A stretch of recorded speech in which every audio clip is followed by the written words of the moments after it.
Boss, you are mute. All right, sorry. Very good morning again. We'll be starting the session now. It is 9:02. For today's session, we will end it before 11 a.m. Okay. Now, for those of you who attended my APEL briefing, I believe a fortnight ago, this is a continuation. However, if you did not, it is fine. As the initial part of this presentation, I will also touch about the fundamentals of what APEL is.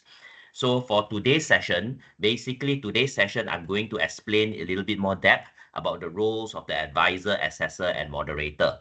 Now, during the briefing itself, on and off, I will touch a little bit on this.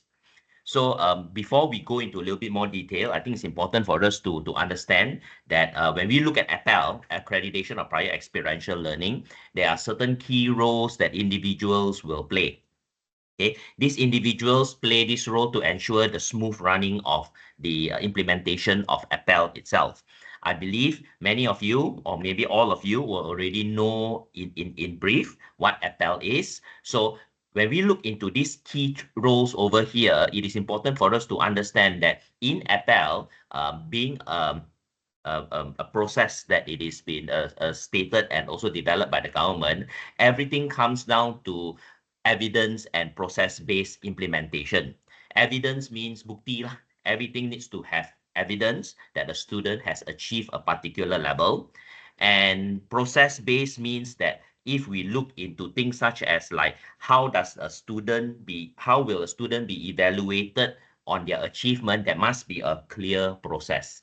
And because there is a clear process, there must be individuals responsible for this process. Okay, so that is why it is important for us to understand the role of the advisor, assessor, and moderator. Now, above this advisor, assessor, and moderator, there is, of course, the APEL Center.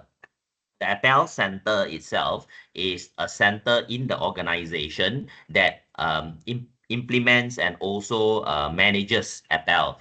Over in UG, we only have a center, an FLC center in Selangor, in Glenmarie under the university. Over in Penang, there is none.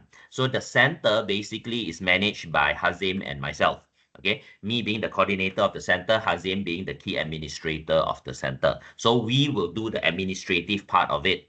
However, the process of evaluating the student cannot be us because we are not the experts. That is where these three individuals come in: advisor, assessor, and moderator. Now, if you just look at the name over there, it already tells very much about what they do. An advisor advises the student on whether the student meets the basic or minimum requirement to apply for APEL. Simple as that. That is what an advisor does. Okay, so this person definitely needs to be from the school and definitely needs to be of the discipline. So they know what is the discipline all about. Okay, the assessor is the one that comes out with the method of assessing the student. All right, so if the advisor states that this student is deemed fit and able to partake in the APEL process, then the assessor will come out with questions, exam papers, or methods to assess the student, okay, of this person's competency. And the moderator is a second marker. Basically, that's about it. The moderator is the person to ensure that the assessor has done the process in the correct manner. Exactly the same as how we set our exam papers. For those of you who are lecturers, you know, setting exam paper in over here is the same. You have your first draft, second draft, you have your moderator to moderate it, and finally the moderator signs off. Then when the exam paper is, when the exam is then conducted, the scripts will come back, the assessor or the lecturer marks, and the moderator moderates the marking. So it's exactly the same. The process of this is, it follows the same process as how it is done in our QA standard. Okay. So basically, when we talk about APEL, of course, there are two over here. We have A and C. A is for assess, C is for credit. We are going to talk about C, because we are APEL C Center. As I said, this is a continuation of the briefing that was done 2 weeks ago, where I went in detail about the differences between A and C. Today, not so much. I will just touch about C, because that is what our role is over here. Okay, so just a little bit. A is for access, where students want to go into the program. And as I told many times before, that is our main inquiry, where a student may not have the basic entry requirement to go into a program. However, they go through APEL A. After going through APEL A, then they are processed and they may deemed suitable to go into the program itself. APEL A is not done by us. It is done by APEL A centers or MQA. So basically, we advise our learners or those who are interested in this, people inquire to go to the MQA website and search from there, because we are not a center and the most updated information will be in the MQA website. As for APEL C, we are an APEL C center. But please take note, ladies and gentlemen, only University of Wollongong, Malaysia is an APEL C center. Okay, Penang is no more an APEL C center. They were an APEL C center. However, they have decided not to continue the renewal. Okay, this is a business decision and it is fine. We, over here in Selangor, we are an FLC center only for the university. As you know, in Selangor, there are 3 entities. There are 2 colleges and the university. The 2 colleges we are not FLC center, only the university. Okay, so some of you may ask, aren't you in the same geographical location? Yes. However, FLC center, the whole process itself is by institution. So even though we have 3 institutions here, but only 1 institution is an FLC center, it means if students come in to join a college program in one of the colleges, let's say KDU College, UOW Malaysia KDU College, and they want to apply FLC, they are not able to. Okay, you cannot, because the programs in the college and are not under, we don't have an FLC center. Okay, so sometimes the confusion is because geographically we are in the same location, so general assumption is yes, but we are not. Okay, so like example, I can see Ruby has just joined us. Ruby is the PL for the early childhood program. And the early childhood program is parked under the college. So APEL C will not be valid for any of her programs because it is not under the university. All right. So this is, you all have to take note on that. Okay. However, every program under the university can apply APEL C. Okay. Every program, any program at all. Okay. So as we earlier on said, there are numerous types of APELs. We have A as for access, C as for credit, Q as for qualification. Okay, so I'm going to stress about C only because we are a APEL C center and not the others. Okay, so in continuation, there is a bit of a subset over there. Under APEL A, there's also APEL M. Okay, but we are not going to touch about that because we are not a center over here. So we are just going to look at the APEL C, which is for credit transfer.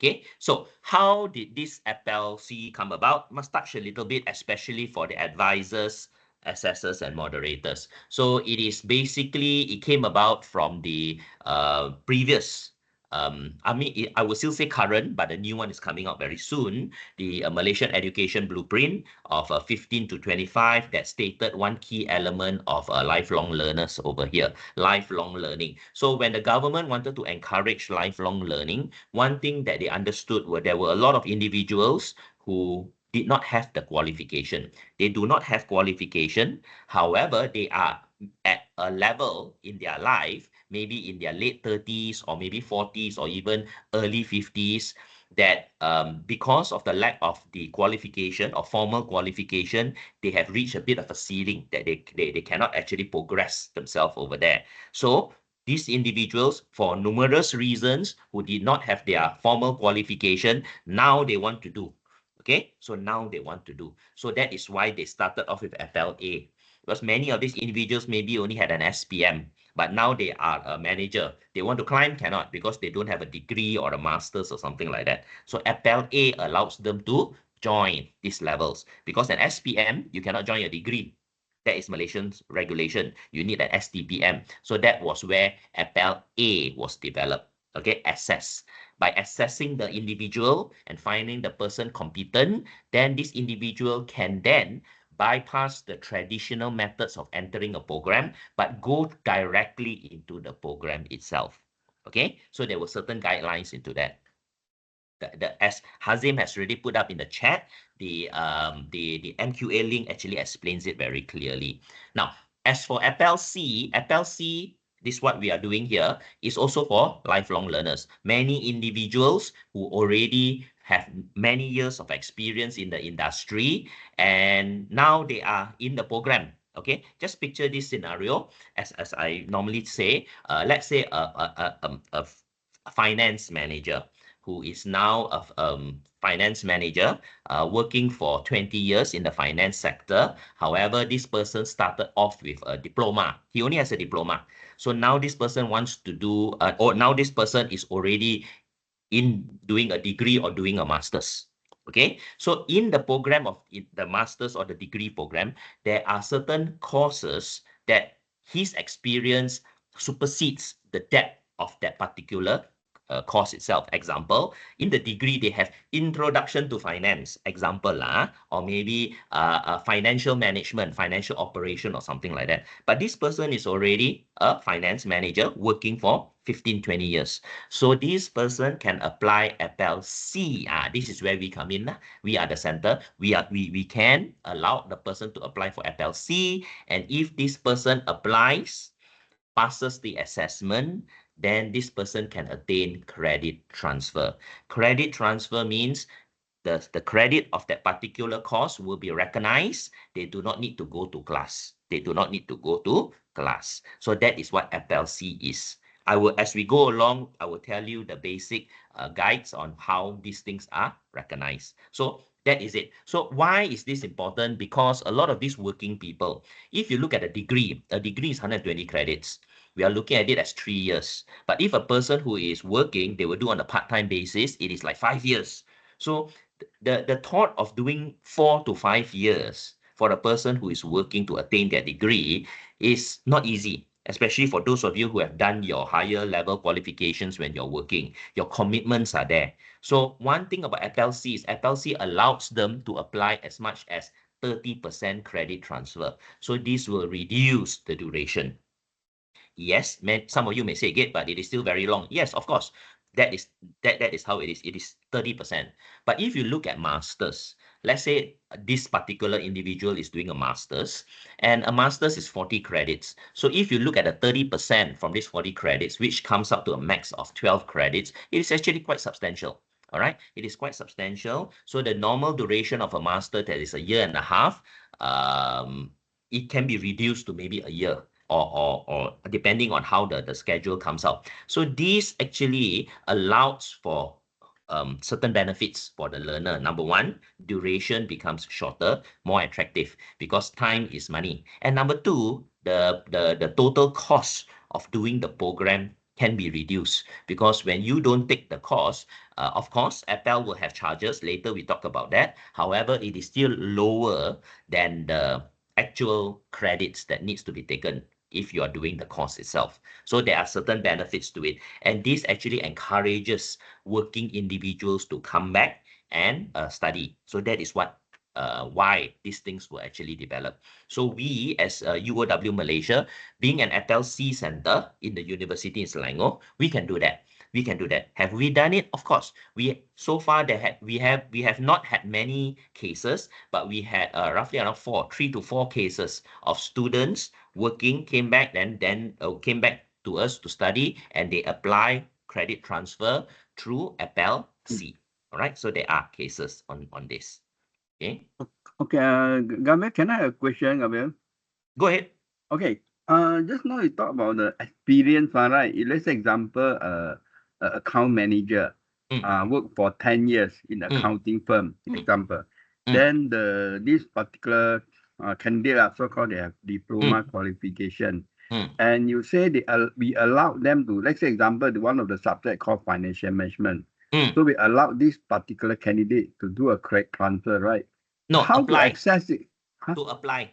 They're applying, but how we access it now, because normally you see we talk about financial management, definitely there's some structure or syllabus. Then how in this case, particularly how we map, so how we map to the qualification. That is what I'm going to do now. I'm going to brief it, Dr. Tan. So don't worry. I'm coming to that. Oh, okay. Okay. So I just want to give you a picture of this is how it is done. This is how it is done. Okay. Good.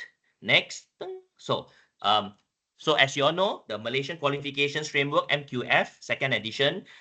These are the tahaps or the levels 1 to 8. So when you look at APEL here, APEL is open to all levels. APEL is open to all levels over here. Okay, so it is, so let's say as what we said earlier on, a person is doing our masters is tahap 7, can do APEL also. Okay, so a person is applying for level 6, can do also. All right, so this is how APEL is covered, all levels. Okay, now, so what is the recognition over here? I think this as I start on this explanation, now you'll get a clearer picture. So when we talk about prior experiential learning, it means all types of learning. All types of learning will encompass these 3 things. Okay, now this is the fundamentals of it. One is called formal, second one is called informal, third one is called non-formal. All right, so formal learning is any learning that a person has taken, that a person has done, that comes with a certificate that is recognized by a particular body, governmental body, or so on. So here will be things such as like your SPM cert is formal learning, STPM, your diploma, your A levels, your ACCA, your degree, your masters, and so on. So those are recognized, definitely. Okay. Now, then we have informal learning. Now, what's informal learning? Now, so that's quite interesting. Just look at the definition here. Refers to the knowledge and skills acquired by the applicant based on his or her self-effort. It is usually incidental or unintentional. Sources of informal learning are work and life experiences, as well as other activities such as reading, community work, hobbies, etc. This is called informal learning.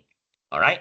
Now, informal learning is, I give you an example. Let's say for me, I like to do photography. All right. I like to do photography. So many years, I've already taken my camera out. I learned through internet. I learned through the books that I buy and so on. So I learned photography.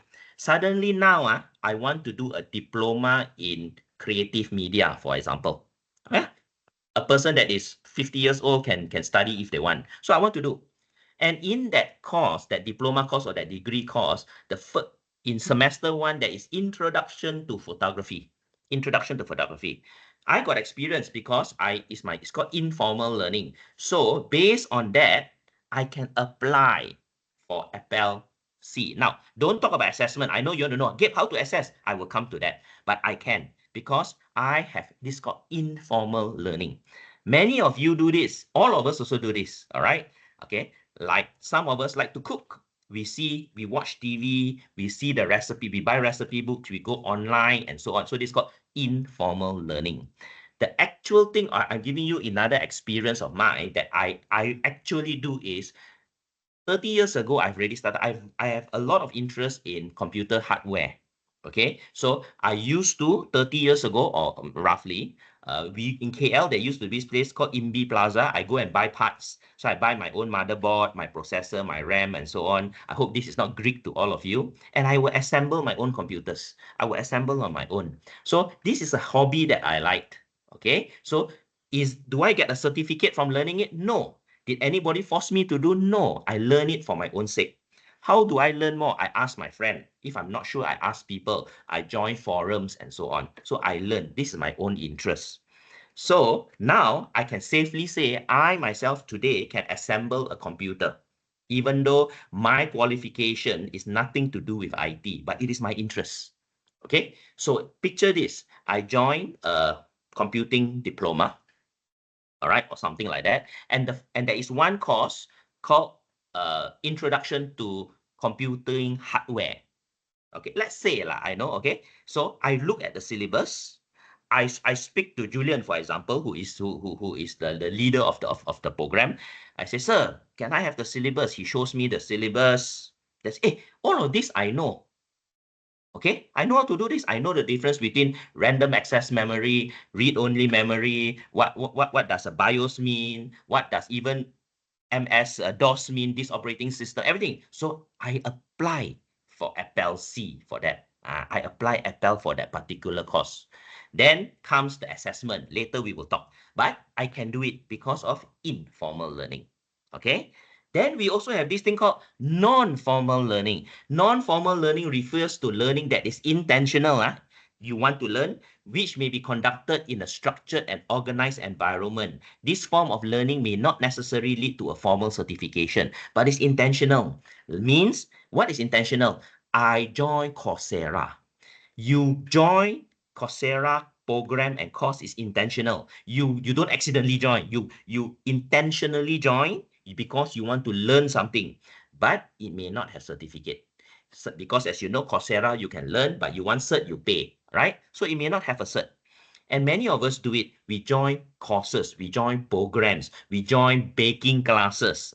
Okay. So example of non-formal learning includes training, short courses, seminars, events, and applicants that the applicant has attended. Currently, you guys are in non-formal learning. You are participating in a training, a workshop done by yours truly. At the end of the day, there is no cert, right? But you're learning about APEL. All right. So just picture this. If you join my APEL briefing 2 weeks ago, you join my introduction to APEL, and then in a month's time, if there is this thing called advanced APEL knowledge, you join that, and you do a lot of reading, and suddenly you are taking a education diploma, a diploma in education. And one of the course there is introduction to APEL, okay, or introduction to recognition of prior learning. All right, it is a course, but you already know you may want to apply for APEL. You may want to apply through APEL C on that particular course. Of course, application doesn't mean success. Or any of us can apply, but there is going to be an assessment process. Assessment. So I will talk about the assessment. Many of you, your questions are on the how is this assessed then? Definitely, but you can apply. So there is this. So when we talk about recognition of prior experiential learning, formal learning is prior learning. Informal can be prior and constant, and non-formal, it is also could be prior and constant. So when we talk about APEL, the recognition is not only on this part on formal learning. So the government understand a lot of people working, like remember I tell you about the finance manager thing, the formal learning maybe diploma only, or maybe even SPM only, but they have a lot of informal and non-formal learning, a lot over here because of their experience. Every day this person his work is already learning, but there's no cert. There's no cert. All right. This person has been a finance manager for 10 years. There's no cert, there is no degree in finance manager through his experience, none. But the knowledge, everything is there. So the government wanting to encourage people to go back and get their qualification allows for recognition. Allows, but have a process. Have a process. So this is what we're going to talk about now. Okay, so when we talk about this credit transfer, APEL C, who is it for? Students who enter through APEL A or conventional, and any kind of student can join, can apply for APEL C. Always take note, guys. Can apply doesn't mean get. So who implements APEL C? Us lah, higher education providers approved by MQA. We are UOW, University of Wollongong, Malaysia, is an APEL C center. Okay, only the university in Selangor is an APEL C center.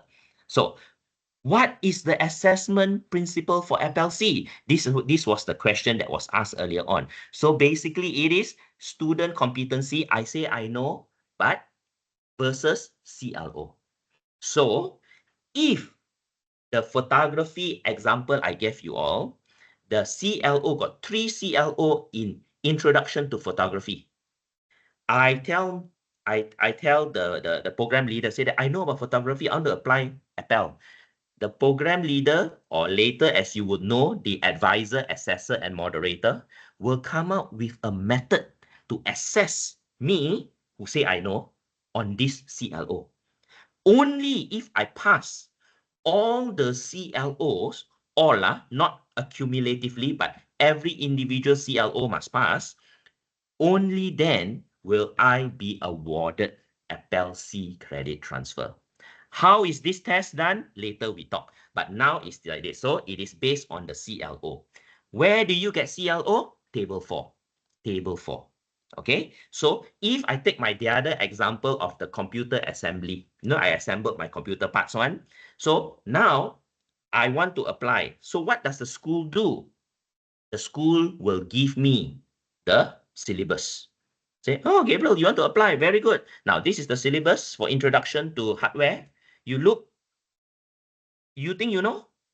You think you know? So I will see. Yeah, actually, I know. Then I will apply. Then I will apply. I see, I will apply. This is where, remember, I told you one of the key roles is called the advisor. The advisor is normally a PL or the ADH or sometimes the head of school. The previous cases that we've done, the advisor is the ADH or head of school that will advise the student. Then we advise. Let me tell you, there are many cases that we have gone through to apply FLC. But after the advisor speak to the student say, maybe I don't want to apply. Why? He see the 3 CLO, 1 and 2, he say he know. But 3, he actually doesn't know. You see now, I give an example. I may think I am very good in hardware assembly. Yes, I'm very good. So maybe CLO 1 and 2 is hardware computer. But CLO 3 could be something to do with the theory and concept of computers, which I don't know. Right now, because I'm good at that, but I at hardware, but I may not know that. So if I fail that, I will not get credit transfer. I need to do the course. So the advisor is there to advise the student.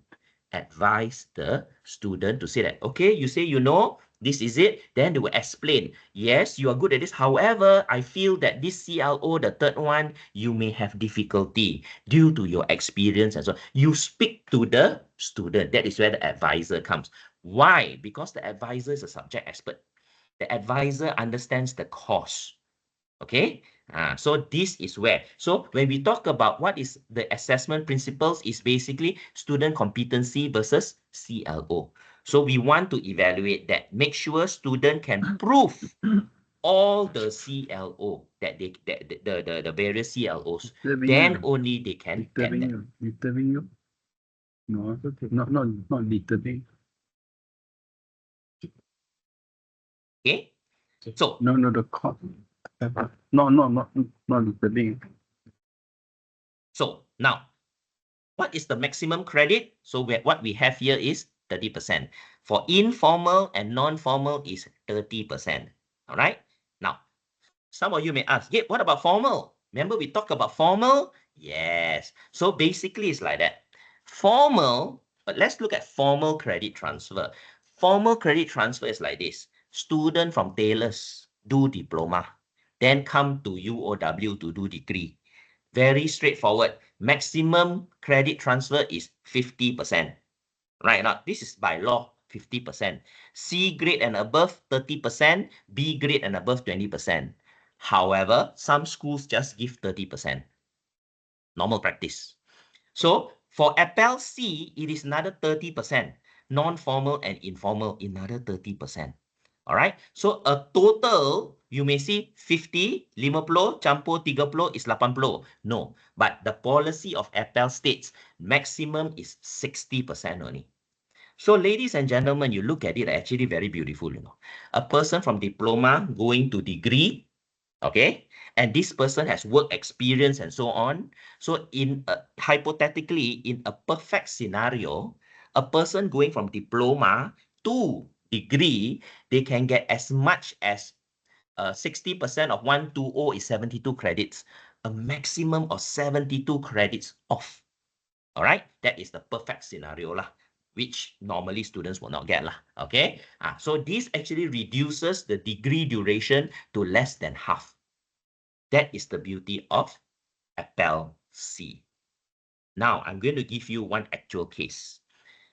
2 years ago, some of you may remember, especially in SCCA, we had a DJ, a very popular DJ. His name was Prem. His name not was, his name is Prem. Was past then.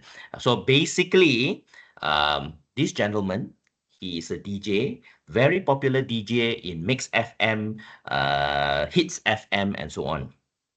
Okay. He never had formal qualification because of financial challenges. So he joined us for his degree. He came into our program, 120 credits. But in the communication course in SCCA, a lot of the courses inside there, he has already done. Example, event organization. So this person has been doing events for all the years. He has evidence, everything. So he applied. So out of the 120 credits, if you look at 30% maximum is 36 credits. He did not get maximum 36. He got roughly around 34 because most of the ones that he applied for, the credits, he actually could prove through assessment, through many different processes that he has achieved that. Okay, but he went through a very stringent process.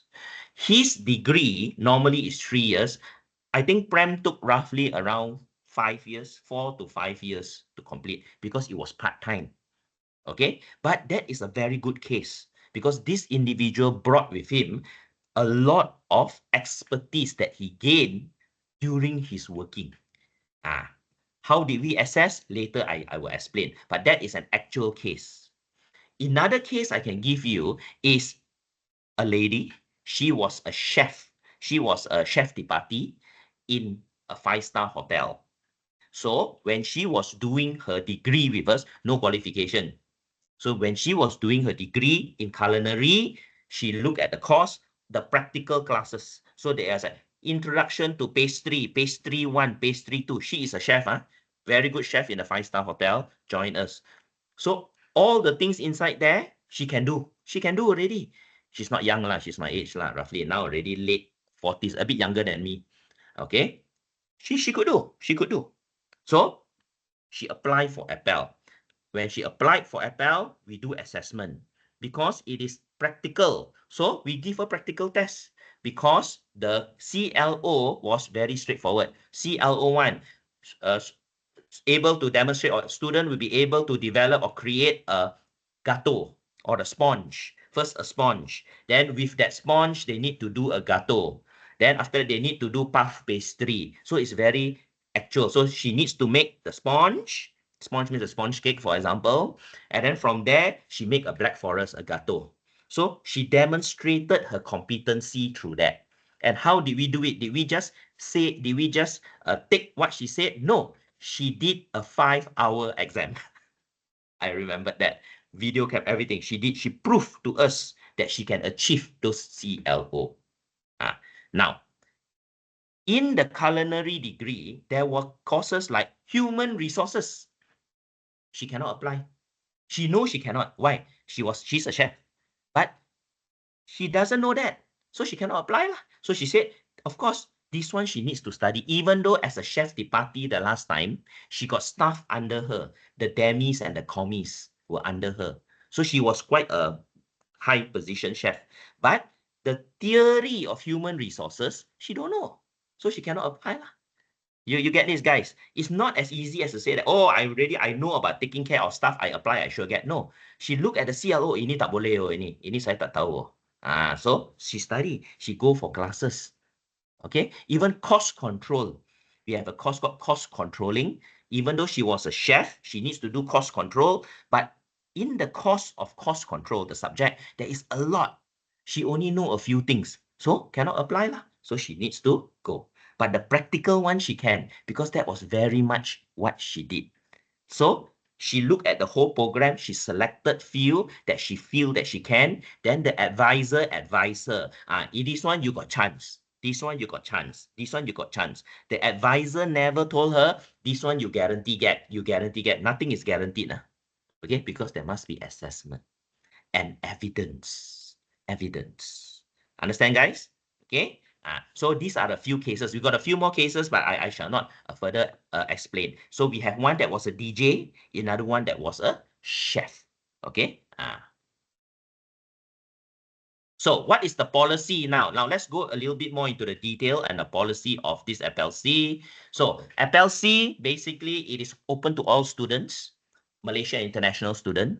So if you have a student from India who's coming in and to say that I have X number of years working, they can apply for APEL-C. So first thing, always remember, any student interested in APEL-C, send them to Hazim or me. We will brief them first level because many of them may not understand clearly. So we will give them a briefing, a one-to-one briefing. You know, Hazim actually does a one-to-one briefing with the student. Student, this is what APEL-C is, blah, blah, blah, blah, blah, blah, blah, blah. Then explain clearly because a lot of them may misconstrue the actual meaning of APEL-C. So once we explain to them, then they will go back, think about it. If they want, they will continue the process and go on. The discussion is not application. The discussion with us and them is not even the application. It is just giving them information. Okay, so there's no charge. It's free. Okay, so who can do? All students registered with higher education provider. Student must be registered with us first before they can register, before they can get APEL-C. Now, what it means is this. This one, MQA is very strict. We cannot in any way, let's say I'm doing counseling, I'm doing counseling in education fair. Suddenly one person come to me and say, hey, Gabe, I want to do my MBA. I got many years in experience already. I understand you are an APEL-C center. I am now a senior manager in Intel, example. Okay, I want to do my MBA. Okay, so my experience is this and that. How many credits can I get from APEL-C? He asked me like that. I cannot tell him, oh, Mr. Lim, I see 16 credit, 12 credits guarantee. Cannot. I cannot say any of that things there. I can tell that person, yes, we are an APEL-C center.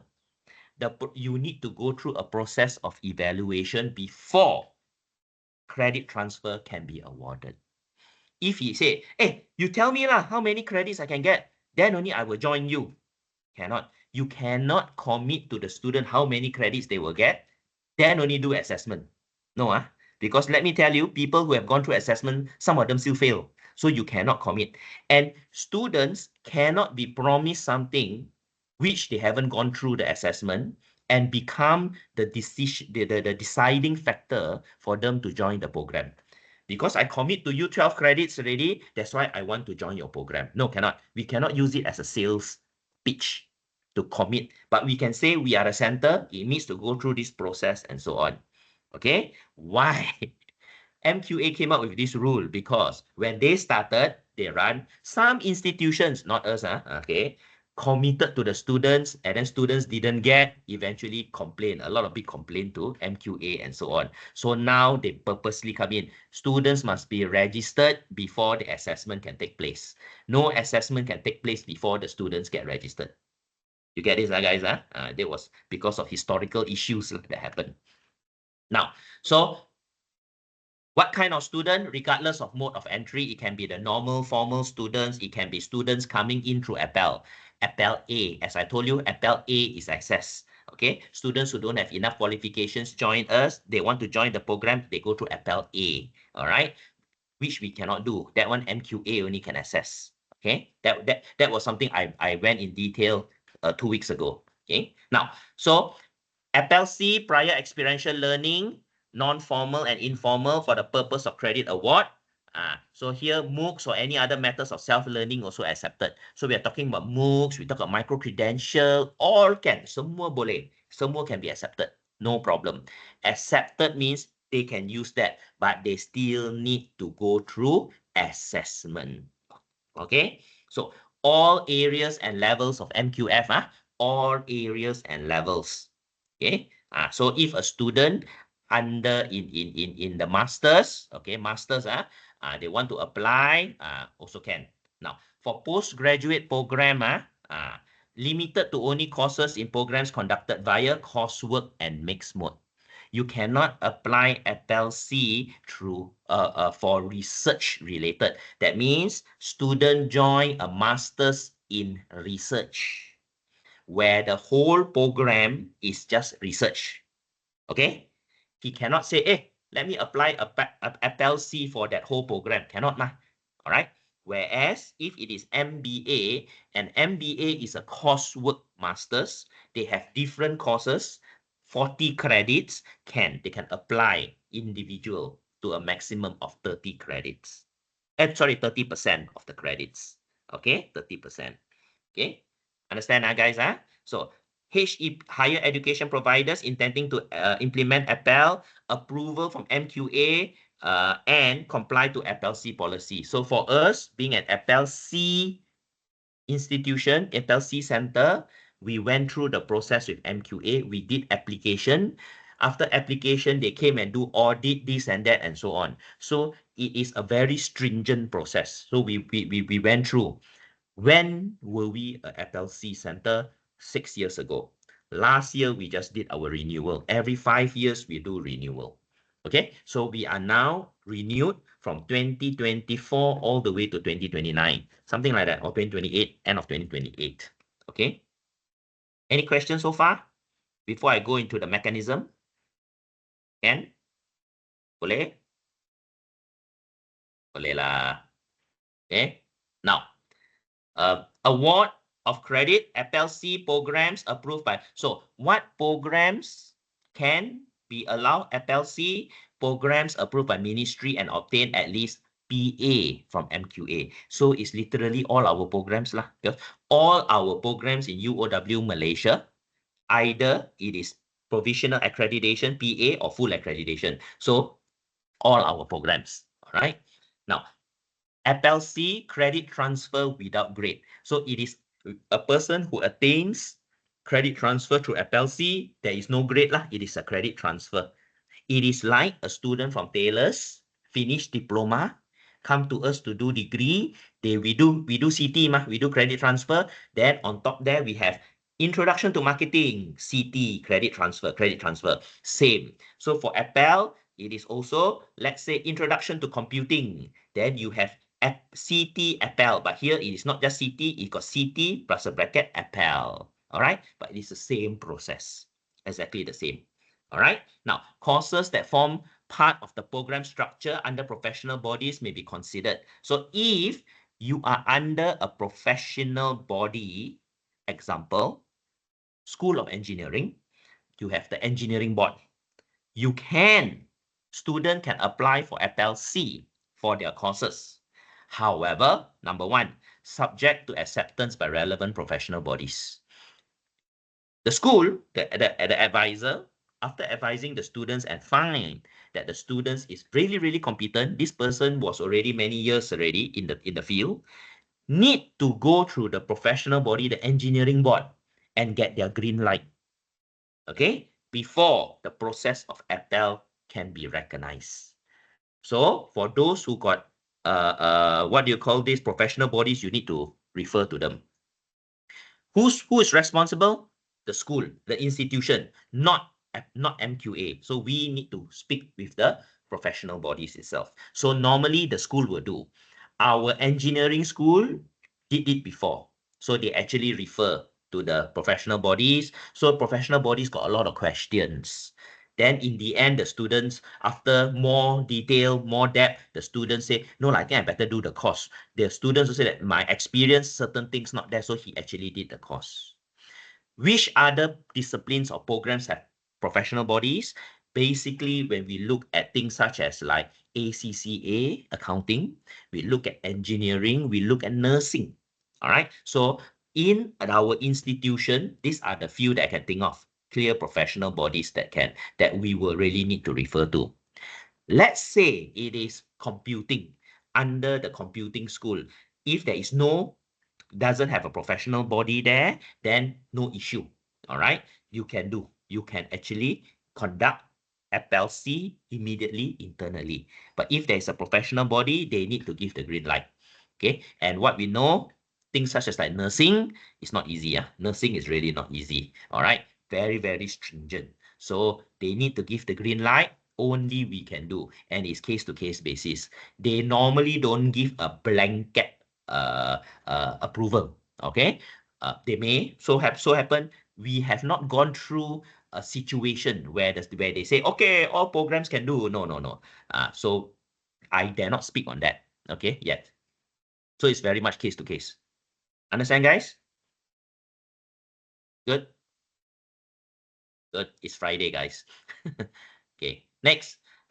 Award of credit to APEL cannot be transferred automatically to another program. Okay, that means what we see here is if you get marketing for one particular program and suddenly you switch the program, you are doing Bachelor of Business and now you want to do a Bachelor in Hospitality. The marketing course that you got APEL-C credit transfer in business, it is not guaranteed if it can be directly transferred to your new program in hospitality.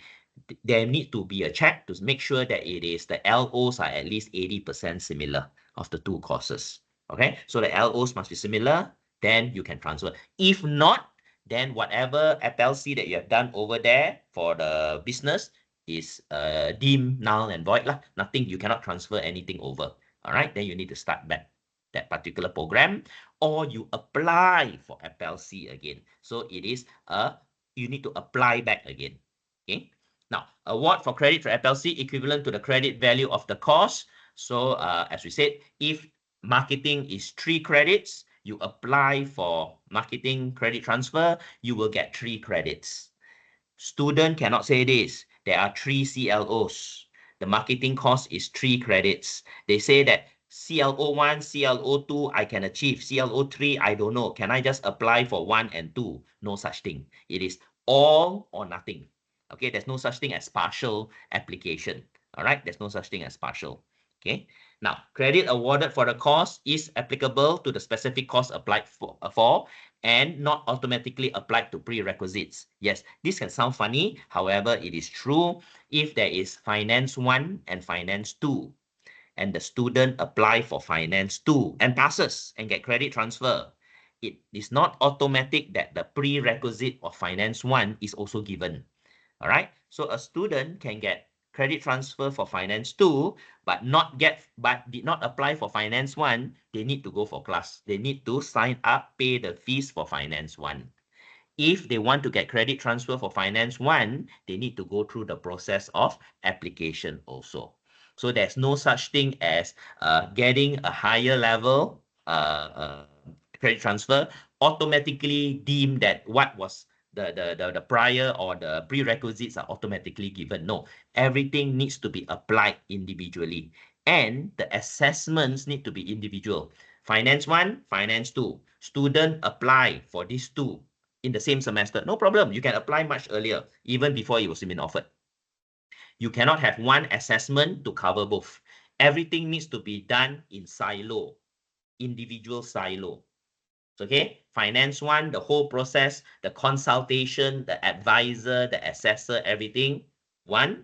Finance 2, 1. Okay, totally separated. Even the exam, totally separated. It cannot be one exam paper to cover both. Cannot. Okay, everything needs to be separated. Evidence needs to be separated. The application needs to be separated. Okay, so that is how it goes. So, as I said, separate assessment. Now, for all courses, except project or dissertation. So as what we said, so APEL-C for all courses, if it is a project-based or dissertation, cannot lah. All right, that one cannot. That one they still need to demonstrate. They still need to demonstrate their dissertation and so on. Or what we don't call dissertation in our campus, our institution. We call it FYP, right? Final year project. But some institutions still use the more traditional word of a dissertation. It's a 15,000 word written a paper for a level 6 for a degree. So students cannot apply for that. That one they must do. Okay. Executive diploma, I won't touch a lot. I won't touch because we do not do it here. Okay. So that is on the credit award. Okay. Now, implementation process. Comply to our garis panduan. Okay, so we need to be transparent, equitable, and evidence-based. This is the key thing. We cannot take, now for all of you here, the reason why you're here is because you are looking at being an assessor, being a advisor or moderator. We cannot take students' word of mouth. Okay, they can say anything. There must be evidence to prove that they can actually do it. There must be clear evidence. Okay, on the practical sense, it is easy to demonstrate because, like I told you, the example of a chef, you make a cake, fine, and that is a CLO. On written sense, you can do an exam. You can do a written exam, and that covers everything already. But certain kinds of courses are a little bit more difficult. Things such as like demonstration of work. All right. So a portfolio can be used. A portfolio is a demonstration of a person's achievement over a period of time. That is called a portfolio. All right. A lot of I give you an example. Maybe I gave you the example of that particular DJ Prem. Some of his assessments were through portfolio. So he showed, see, these are the portfolios, the recommendation letter, the appointment letter by the company, this and that when I did my events and so on. Okay, so that is the portfolio of evidence that he actually did. If a portfolio is being used, then an interview must also take place. So the assessor and the moderator will interview the candidate. Say, oh, Mr. So-and-so, Mr. Prem, you say that you have done this and that. You have shown in your portfolio. Can you explain this? Can you explain that? What is the evidence that you have done that? What is the learning, this and that? So there are many things, all right, that goes through the process. So we have what you call a challenge test, and we have a method of portfolio. Okay, I will go into details later. But all of these need evidence. So we need evidence. All right. So now if you all think the courses that you teach, all right, some of you teach mathematics, some of you teach practical classes, and so on. What is the best evidence that the student can give you? So if, like, for example, Ruby, I can see Ruby here, she teaches early childhood, theories and concepts of early childhood. Okay. So hers will be very theoretical because it's theoretical, because it's knowledge-based, and they will require cognitive elements of the learner to demonstrate in writing. She will use an exam. She will use a test. She will say, okay, for you to demonstrate CLO 1, 2, and 3, or maybe CLO, got 3 CLO. For 1 and 2, I need to do a test with you. For CLO 3, maybe the students need to do a presentation.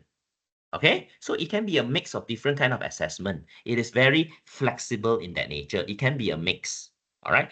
But you need to choose the assessment or assessment, singular or plural, that will be able, that the learner will be able to demonstrate the competency and achievement of their CLO. So you need to choose the right tool. That's about it. You need to choose the right tool because MQA can never set one tool because there are so many different disciplines, so many different kinds of courses. Okay. Student who apply for FLC before registering for the relevant courses. So student need to apply before they register for the course. So now I am a student doing a degree, doing a bachelor in business. So next semester, I have a course called financial management. So I should apply before I register for the course. Now, I should apply now.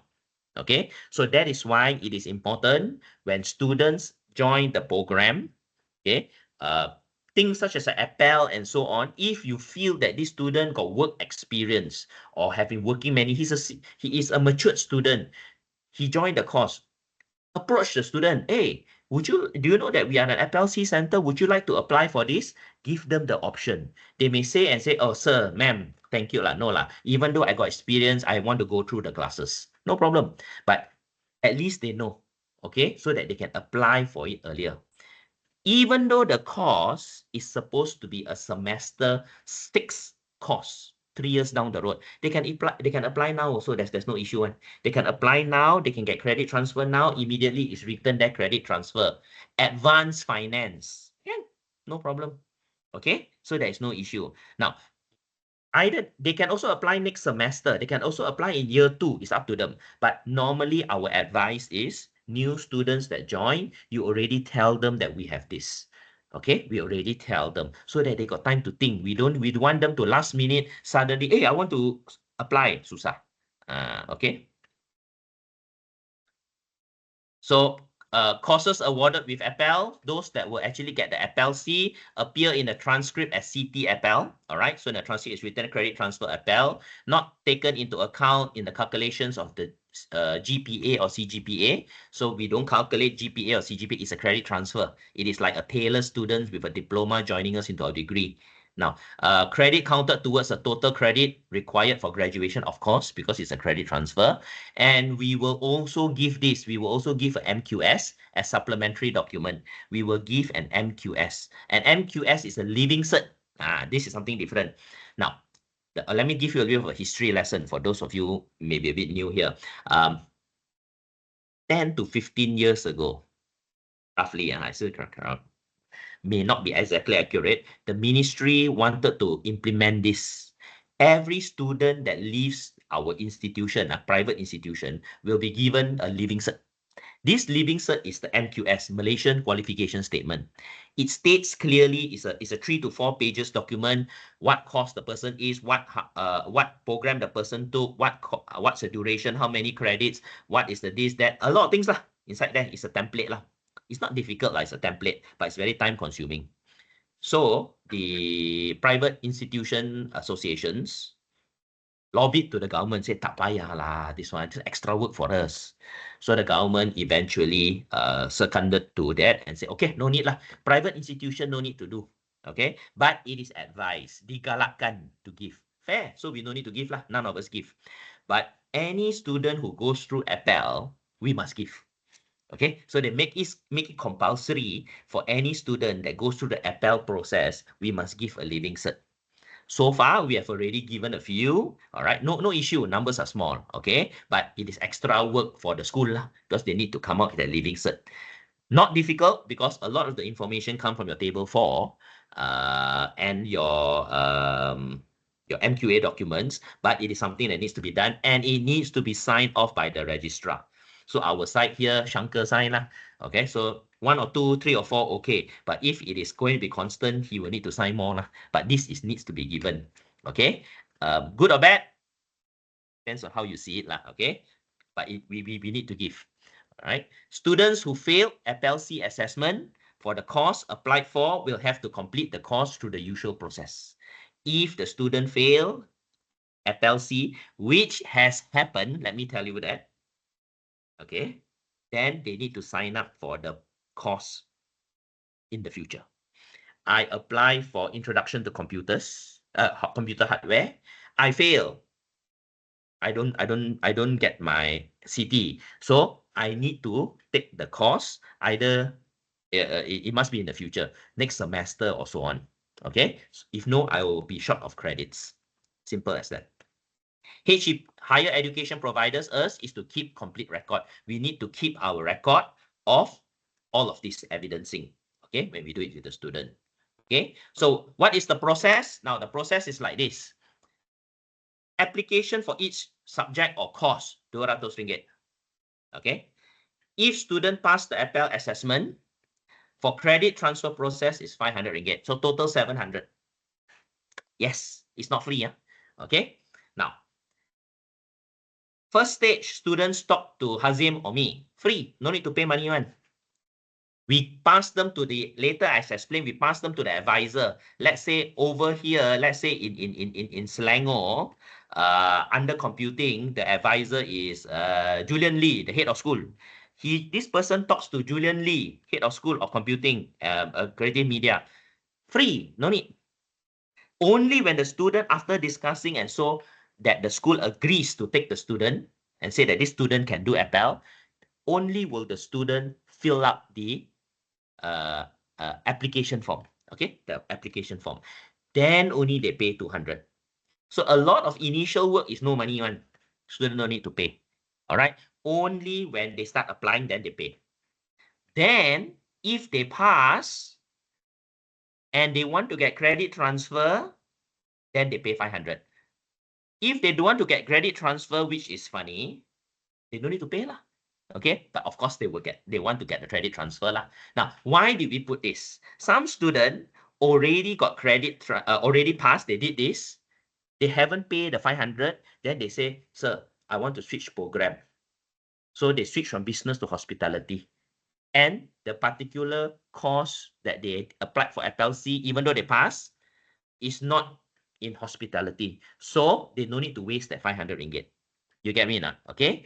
Or a student after applying FLC, sir, I need to transfer to another country. My parents are transferring. All right. So they no need to pay. So at least they can save that 500. Okay. So this is this is a gap over there that allows the student to save that 500 if there are certain circumstances or situations that deem them not needing that credit transfer. But so far, all of our students who got credit transfer pay that 500 and go through lah, definitely.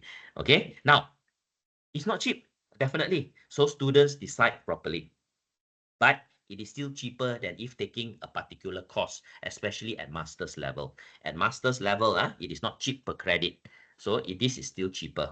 So students need to understand, not play one, serious, so that they know that there is a risk element, there is a cost element, financial cost element. So this is needed. Now, this was also recommended by MQA, because when MQA started, some institutions make it free in a way. Now, very, very, very low. And a lot of individuals main lah, because they were not, the cost was low, so the risk was low. So they are the one that recommend you all should put something like that, lebih kurang boleh tinggi lagi ke apa. So we also follow them lah, all right, or follow their advice.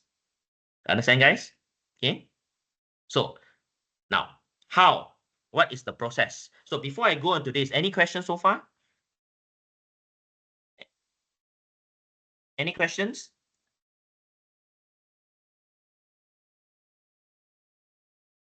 Good. Ken, following? Any feedback? Oh, are you still there? That is a more important question. Gabriel, can I ask a question? Sure. Just now talk about the portfolio. The evidence how we get. Let's say example. Let's say I'm working in one of the company, say about 15 years. So is it still valid or not? Yes. As long as the company give me a letter, if let's say about 20 years, let's say I say I worked for the company for 20 years. Correct. As a, let's say, account executive, that kind of thing. So when talk about the portfolio side, the evidence that we take it, this is considered, is there any minimum years? No. Actually, my next slide, I'm going to talk about that. You see at my screen? So I'm going to talk about the portfolio very soon. I will explain it as you go. Very good question. Thank you very much. But I will speak on that. Okay. How do we evaluate a person's experience? Okay. Okay. So under the student's application process, so pre-application and application. Application is where they start paying the 200 ringgit. So the pre-application is no need to pay. This is where we all do. So the briefing is done by us, Hazim and myself. Normally Hazim will do it. He is already a pro at this already. He will brief the student what APEL is. He will actually show a brief slide similar to what I gave you all, so that the students understand. Then we will pass them down to the advisor, which is the school, because the school is the subject expert. Okay, so the advisor will speak to the student, will also explain to the student what is the assessment mode.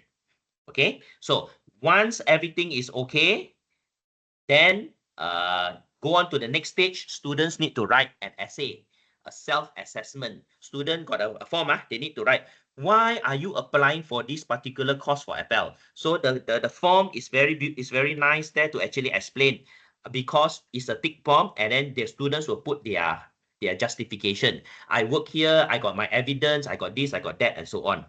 Okay, then the advisor, after reading that, will have recommendation. So the advisor may say, John, you can apply. Then only formal application. Then only 200 ringgit is paid. Okay, so the process is actually quite stringent. And this is not even the assessment yet. This is just the application. Why? We don't want students to pay money if the chances of them getting is very, very, very slim. Okay, it's slim. All right. So we already explained to the student because this is very new to many people. All right. It is the recognition. They don't understand. Wow, this non-formal, informal, and this and that. How do I get access and so on? So there is very much a lot of explanation to the student to make sure that they comprehend what is the whole process all about. So you see, it goes. Now, at any time, student can pull out. Anytime the students can pull out. It may even reach advisor's recommendation. The school may tell the student, hey John, better don't lah. You cannot. You cannot because you don't have that experience over there. Your experience is not enough. You won't meet this CLO. You advise to the student already. Okay. Then the student pull out lah. Okay. So what is the assessment? How do we assess the student? There are two types. Challenge test and or portfolio. Okay, depending on suitability on course content. Challenge test is any kind of assessment test. It could be practical exam. Okay, I'm going to use the word assessment lah, easier. We don't use word assessment, exam or test, but some people misconstrue that exam is higher level than test. So it's assessment. It can be written assessment, oral assessment, presentation, product assessment, simulation, demonstrations, anything. Many things. All right. So if it is, let's say mathematics cannot be presentation mah. So let's do a test, for example. So it's like a normal assessment exam lah that we do. So if a paper, then they do. Okay. So this is very straightforward. We are all professionals. Can be written, can be verbal, can be demonstrated, can be dance, can be singing, anything. Because don't forget, certain courses are more expressive or demonstrative in their nature. Okay, so it can be not only one, it can be two, it can be three, no issue. You can have a written test with an oral test with a presentation. Boleh, tak ada hal. Some CLOs, if you see your course, some of the CLOs is such that it is knowledge, cognitive, and one is communication skill or presentation skill or something like that. So no choice lah. You may want to do the first two as written, and then the last one as a presentation. Okay, no problem. Okay, to make sure they achieve the course learning outcome. Now, on the other end of the spectrum, we have portfolio. As what was earlier asked by our colleague over here, Dr. Tan, portfolio is a demonstration of the person's experience. So there is a template. There is a rubric and a template. We give to the student. Student, this is how you need to fill up your portfolio. We also have a marking rubric for it. So students will know during our briefing, anything you put in the portfolio must have evidence. Letter from previous manager, recommendation letter, and so on. So let me give you this example. Even the DJ that I'm giving you, I spoke earlier on, that very popular DJ, certain things he did 20 years ago, when he submitted his portfolio, he got photos, everything. But the advisor told him, we need a letter from your employer or your previous employer or your previous supervisor, so on, or a manager lah, previous manager, demonstrating or stating what you actually did and what not. So he had to go and call. He had to go and find. He had to know who. No choice. That is why it's important for us to keep a good relationship with our ex-employers lah. All right. So that's what. Bring the evidence, photos, and so on. This is what I did. This is my appointment letter of $600,000 for this particular contract. This is the letter. So evidence. Then, as I told you, for portfolio, must also have interview. That portfolio is there. So there's one day, sit down with the assessor, then the assessor will interview.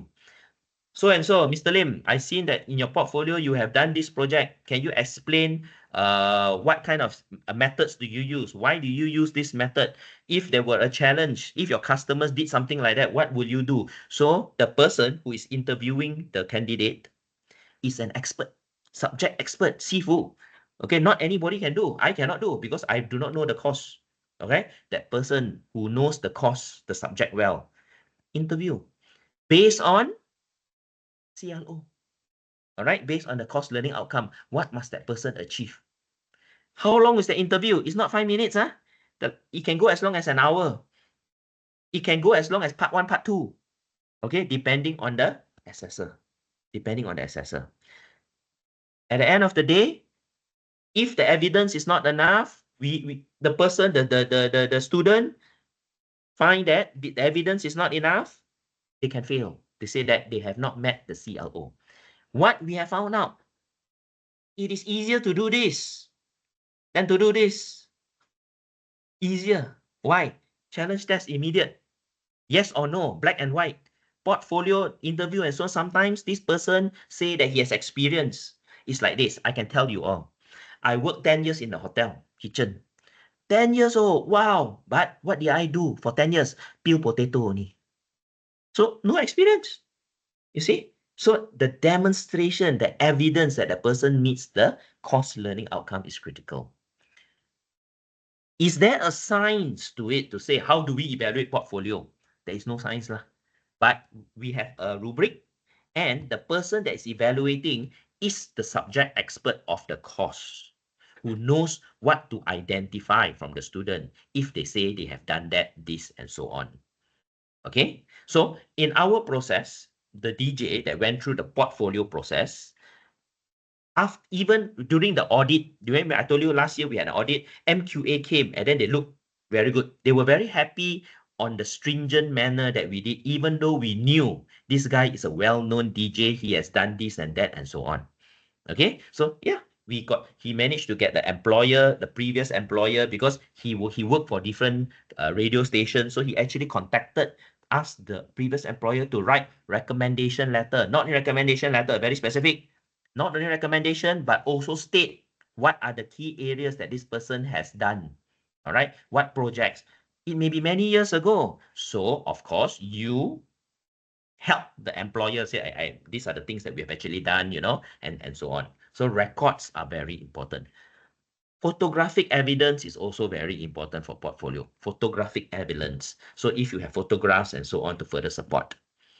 Another case that we had was for this person who is a designer. So his evidence was his creative work. And the projects that he actually did.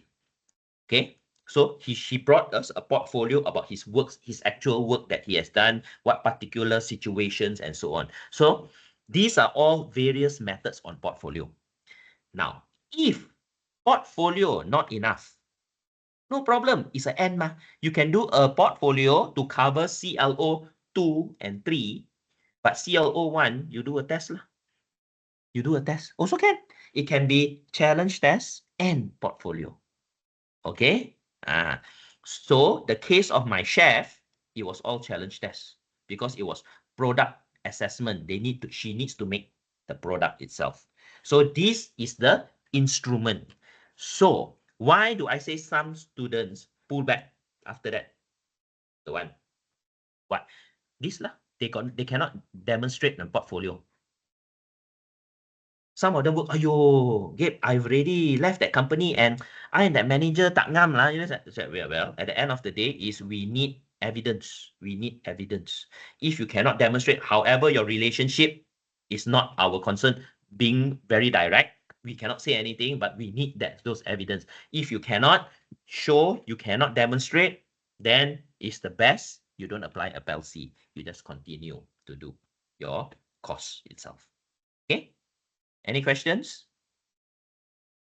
Any questions on this? Challenge test and portfolio. These are the two methods. So Gabriel, the portfolio, if let's say normally there's only one so-called assessor or moderator, right? One that means pass already considered done. Is it right? Yes, you are correct. The moderator, internal assessor is our own people, right? Our own people. Oh, then later, if let's say the moderator or the assessor pass this particular portfolio example, then later the audit comes, let's say example, the MK audit comes, say, it is not relevant, some kind of that. Then is there any issue on that? No issue. Good question, Dr. Zan. The audit comes, the audit institution. if they come, they find out that some of our processes is not stringent enough, they will advise us to improve our level of stringent evaluation.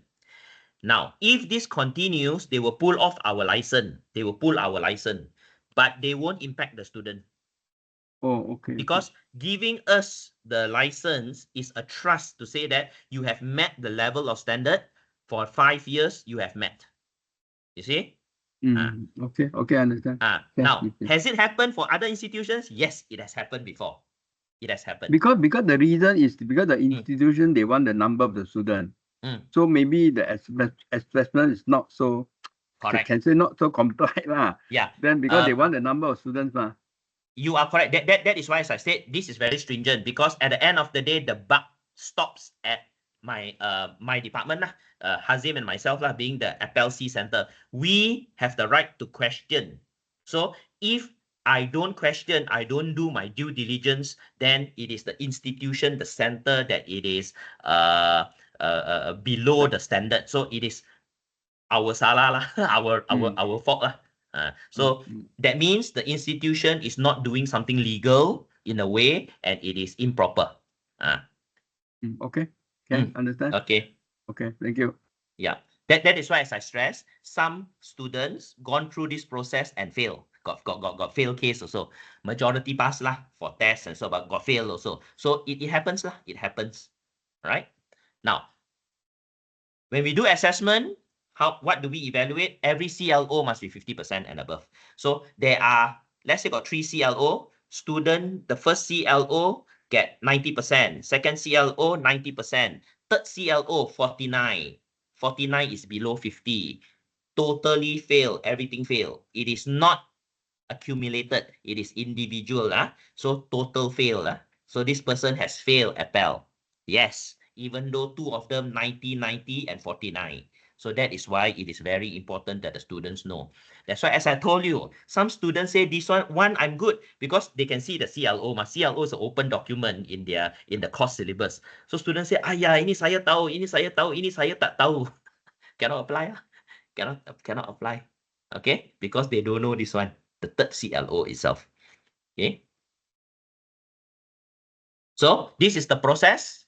Start, learner undertakes self-assessment exercise. If it's eligible, learner submits application form and fee. If pass, yes, do assessment. So you undertake challenge test and or portfolio. Then after that, it is graded and marked. If it is pass, yes, endorsed by Senate, credit awarded, notified to learner. So it goes through the process. It goes through the internal institution assessment board.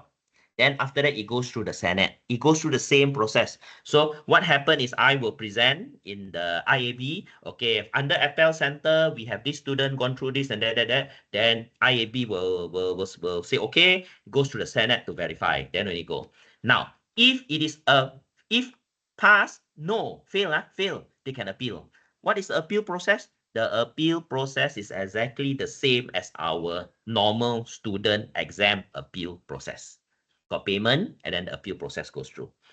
Let me tell you, because it's of the close relationship between the students and so on, no appeal has taken place, because when the student failed the practical test, they know they failed already. Okay, they know they failed already. It's very straightforward. Okay, even the written test, very straightforward. Okay, because the communication between the student and the assessor is very direct. Okay. So this is the process over there. So once it ends already, we notify we notify the student. What do we notify? We come out with a letter, chalked and signed by APEL Center. Students take that letter. Once they pay then they go to the school. The school will do credit transfer. Charge the student 500, and they will do the credit transfer. So it is the same, as I said, the same process as if a student coming from another institution. Coming from another institution, come in, letter, and so on. Okay. So this is how the process is. I won't go into much detail. This is the actual running. Once the learner has been counseled, done self-assessment by the advisor and celebrate for APEL, they will go through the APEL center and it goes on and whatnot. So this is the process. So if you look at this, the visual elements, the flow chart here, it is similar to what is that. So it's the student come in, we talk to them, then after that, they go through a process and so on. Now, how long will this take? It varies. Some student will just come to see it. You do not need to wait beginning of the semester in a way. So let's say now is week what? This is already this is week 7, right? This is week 7. Okay. Week 7. So now week 7, student can come and see me today. Then I can start talking to the student here. But it doesn't mean he needs to apply this semester. He can apply next semester also if he wants. Talking, there's no issue one.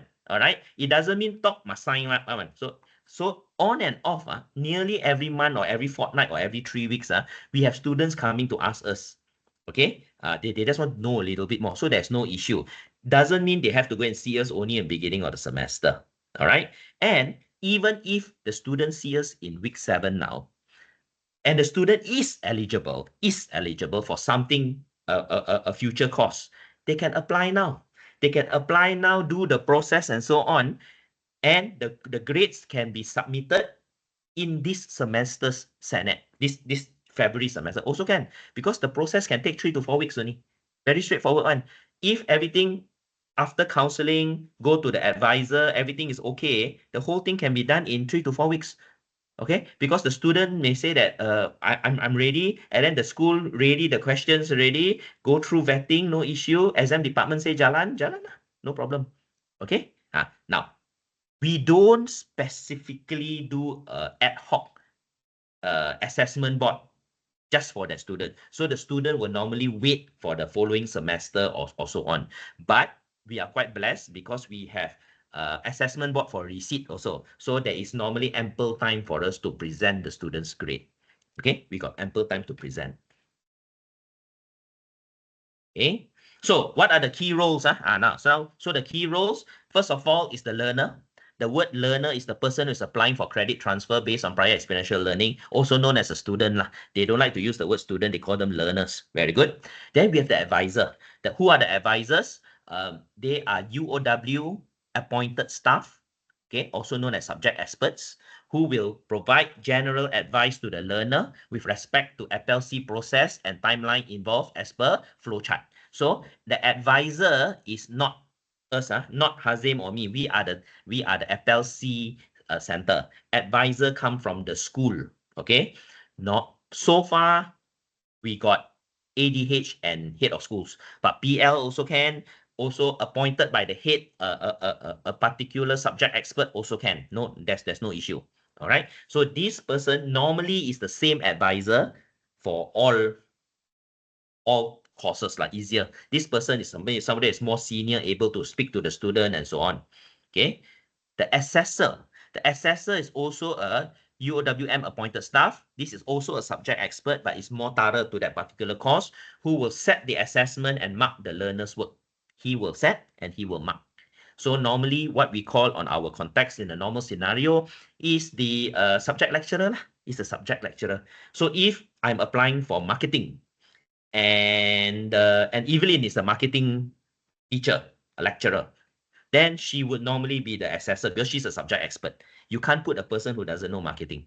All right. So she will be the assessor. And then we have the moderator, also known as a second mark, who second marker, or the one that moderates the learner's work to ensure that the assessor is met all the scenarios or met what is required. Okay. So these are the key roles of the individuals.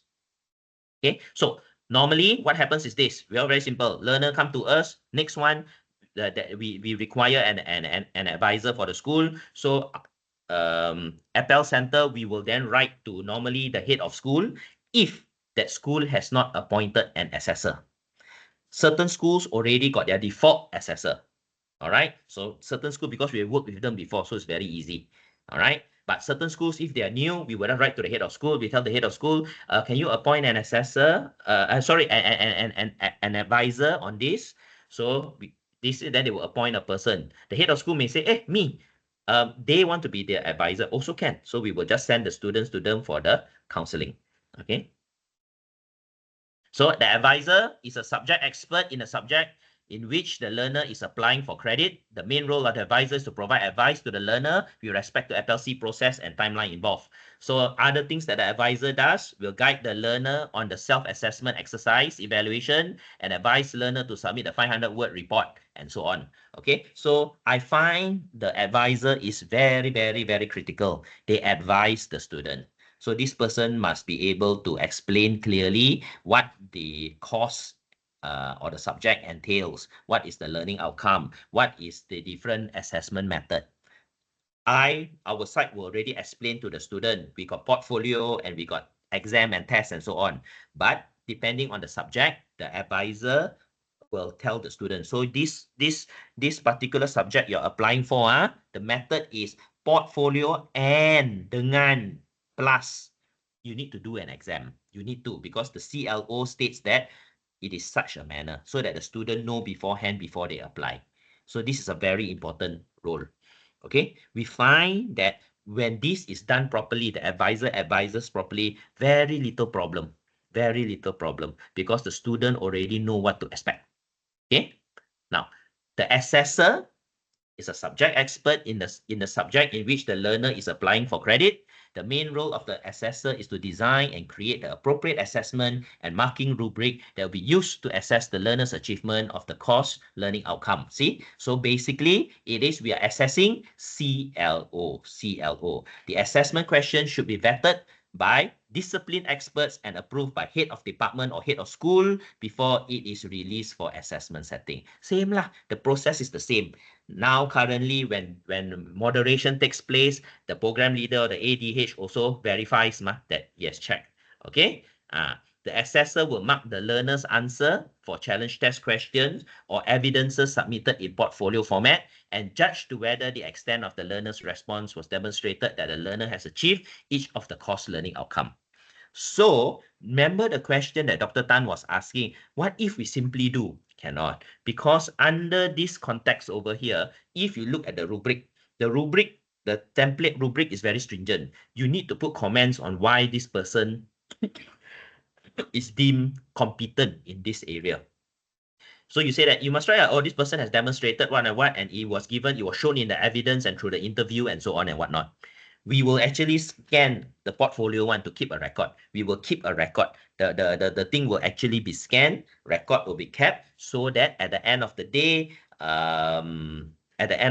if any time audit comes, we will show them. Ini betul punya, tak ada tipu punya. Okay. So far, whatever we have done, the process is very stringent. Okay. Understand? This is the assessor. And finally, the moderator. The moderator, you all know lah. All of you have done subject moderation, exam paper moderation, and this is exactly the same. Okay, is the second marker of that particular assessment itself. The moderator will second mark the learner's work and fill up the standard template. Second marking moderation form. You know that moderation form, same thing lah. So you mark. And during the interview, the moderator will also sit in if it is a portfolio. So let's say I am the assessor, and then Stephanie is the moderator. During my interview with the learner, she will also be in. All right. Normally, she will not ask many questions. The assessor will ask, but she'll be there. But she is also allowed to ask if need be. If she finds that certain areas need to be a little bit clearer, she can ask also. So there's no issue. All right. This is the advice we get from MQA. So the assessor is the one that go. Then after, the moderator will make sure that these questions are proper and everything is done in a proper manner.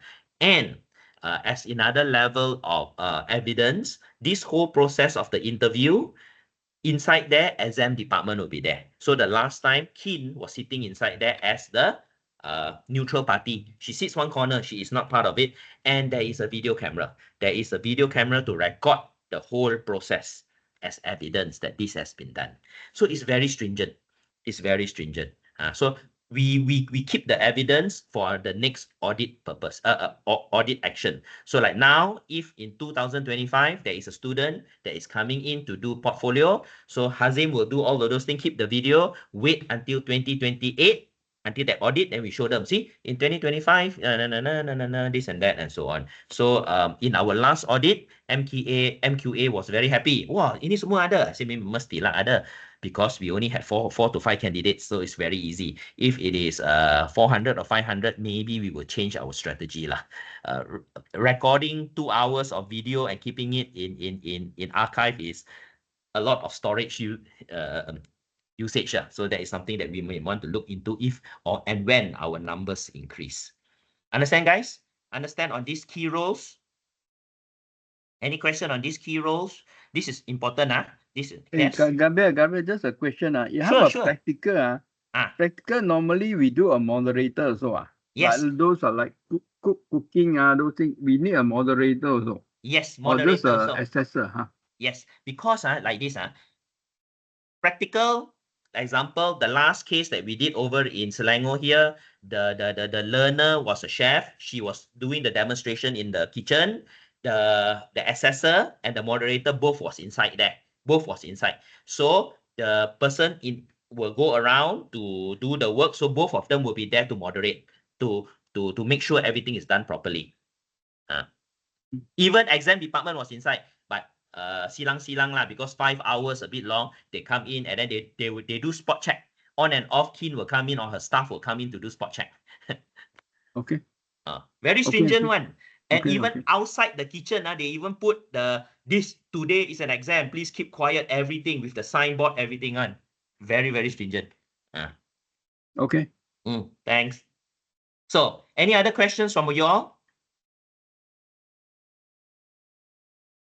So those are the key roles. Now, the reason why this is important is we, APEL Center, we are mandated as part of the regulation to do this training twice, to open to all staff. So it is good. Today, we have done our first one. First one is done in the first half. Then second one, we will do it in the second half of the year. This is required by us to do. The second one, normally, we will also tell the heads of schools to nominate individuals for this training, because then certain people, some head of school already appoint advisors, fixed advisors already. Okay. So final thing is this: keep records. Evidence is key. Evidence, everything. When audit comes, they just want to see evidence. They just want to see evidence. They have not questioned our competency. Never. They look at it, betul, baik, betul, boleh, very good. They just want to make sure there's evidence over there. Because it's very difficult for them to actually question in a way that when the audit comes, because the people that apply already got experience, right? They have many, many years of experience. It's a matter of evidencing it. Okay? Can, guys? Okay? Follow, So these are the roles. So some of you here, your head of school may make you a moderator or an moderator and assessor. He won't tell you now, because every lecturer will be a moderator and assessor depending on what subject or course the student is applying for. Okay? So it's very important. So evidence is key. Keep it. And yes, we have completed. As I said, we went through. I'm very sorry I didn't give you all a break today. The reason is because I have another meeting at 11. Okay, so I really need to complete it. And you guys will, I believe this is something very straightforward. It is good. 2 weeks ago, we had our first part for generally what APEL is. Today, it is more on the specific roles and what those individuals do. And then as we go on to the next half of the year, normally third quarter or the beginning of the fourth quarter, we will then do one more time on this. Normally, not the candidates will be nominated by the head of school then. But for you all who joined today's session, thank you very much. Your names will eventually be sent up to your heads, so that they will know that you guys, especially the academic one, the non-academic not so bad, the academic one, so that your heads will already know that you guys have gone through the workshop already. And this is important for our auditing purposes also. Okay, are there any other questions before I wish you all a very good Friday and see you when I see you? Any other questions? Anything else? No? Can? All right. Yes. So thank you very much for the questions that you had earlier on. And this is something, as I stress again, open for the university only, because only the University of Wollongong, Malaysia, the university in Selangor is a center. All others are not. Okay, so only courses and programs in the center will be able to apply for APEL-C. If you have further questions, feel free to give me a buzz or give Hazim a buzz, and we will be there to help you. All right? All right. With that, thank you very much. Thank you, guys. See you. Have a very good day. Bye. Zim, can you just wait for a while, then we will do a bit of a short discussion before our meeting. Okay. Or maybe we exit here and just we come back like easier. Okay? We exit and you send me an invite. Or not send me an invite, you call me in.